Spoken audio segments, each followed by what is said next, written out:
there are times when we have stopped funding because our funding is milestones based, but that doesn't mean that the milestones are set in stone. So when we make a grant, we often realize that nobody can foresee the future for 3 or 5 years, and while the milestones are written in the grant, we review them every year and see at the end of the annual cycle, see what is realistic in the next year.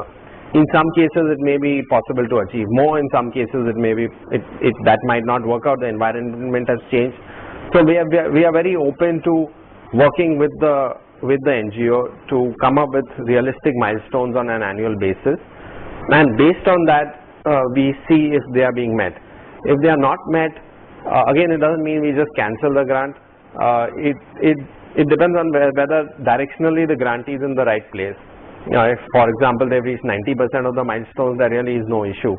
But if we find that there's just no chance that we are ever going to be meeting the milestones, either because the environment has changed and this doesn't make sense, or the grantee's capabilities and skills are such that we'll never reach the milestones, then we have a conversation and try and see how we can amicably either cancel the grant or focus on areas where we both feel comfortable that this kind of impact is valuable and useful.